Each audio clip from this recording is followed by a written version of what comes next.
A very warm welcome to all the viewers of Parvasi TV. Today we have with us Mr. Ranjit Dhaliwal, who is standing for the school trustee, ward number 3 and 4, Brampton. A very warm welcome to Parvasi TV, Ranjit. Thank you, and thank you to your viewers for having me today. Yeah. Before we start and move forward to the politics, why don't you tell our viewers a little bit about your background and how did you end up running for the school trustee? Oh yeah, thanks for that. I've been living in the ward my whole life. I've been in 3-4. I've attended schools there. I went to primary, middle school, and high school there. If there was a university there, I would have gone there as well. But I'm from the community, and I've become a lawyer now. I practice in downtown Toronto, and I've been looking at my community grow over the past few decades. Now I'm a proud parent, and my young son is going to be joining school soon, and I was very happy and eager to have him attend the same schools, only to learn from other parents that there's a lot of issues going on with the school system, the public school system, and that spoke to me as a parent who has concerns about sending their child to public schools.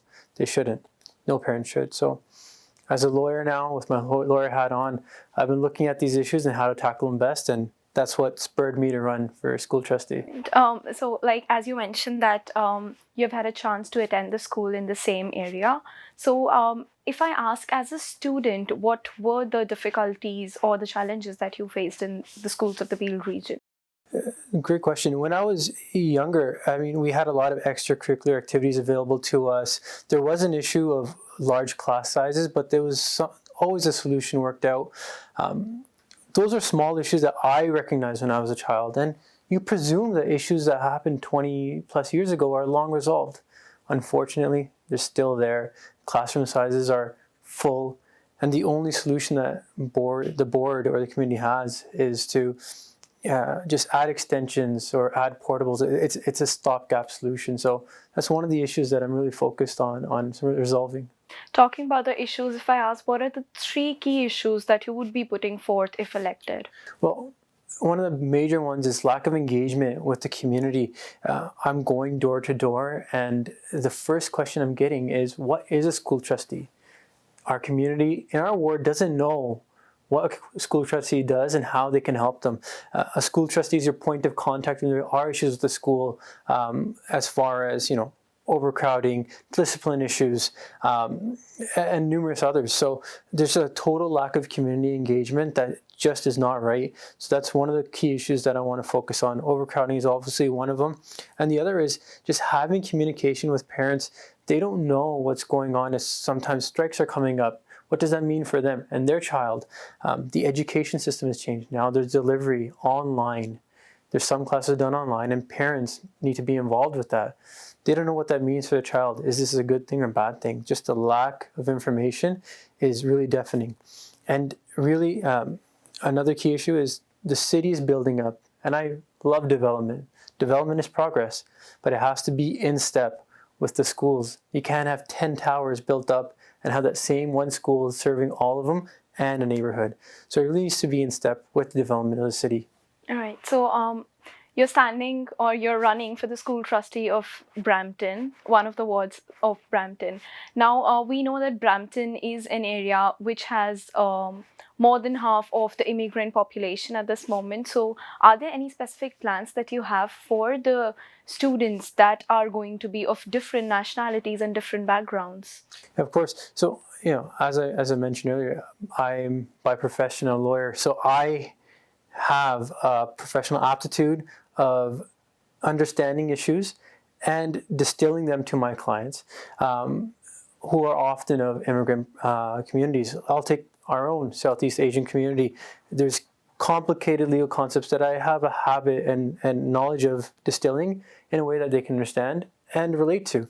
So when it comes to new immigrant families, sending their children to school, they often don't know who their point of contact is when they have issues with the school, how things are run, even disciplinary issues. They have no one to turn to.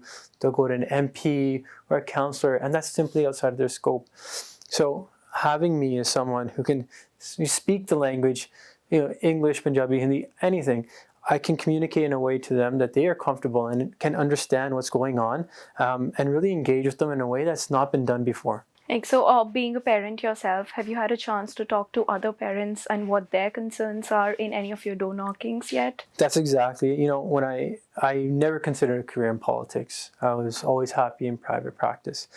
But it's only now that COVID rules have lifted and you start attending these birthday parties of young children, you meet your friends after many years and you say, why isn't your son or daughter in public school? And they raise these issues. They want to make sure that their child is in a classroom that has a decent teacher to student ratio, not 40-1 or 35-1. That is simply too much. No child's going to get a good education from that. And we all want the best for our children.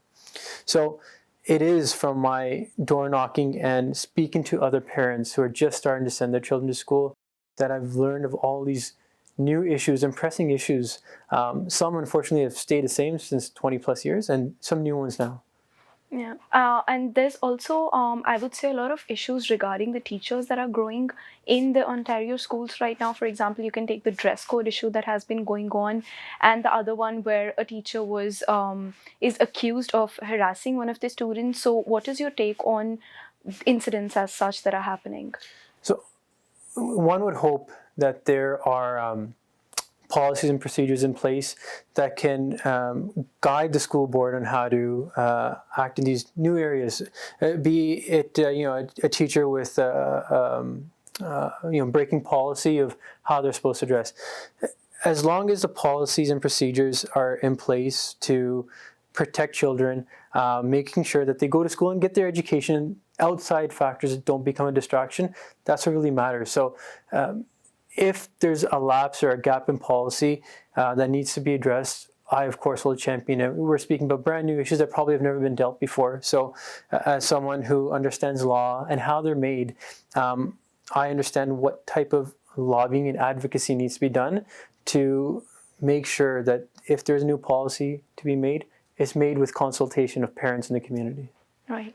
So, any final message that you would like to give to our viewers and our voters that are going to vote you on in the upcoming elections? Yes. Well, I would say please make your voice heard. On October 24th, 2022, it's election day. It is Diwali, so please, come out and vote early as you can. The 14th to 15th is advanced polling as well. So make your voice heard.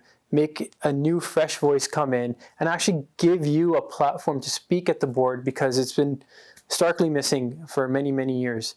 So on October 24th, please vote for Ranjit Dhaliwal. That was it for our conversation with Mr. Ranjit Dhaliwal. See you again in the next interaction.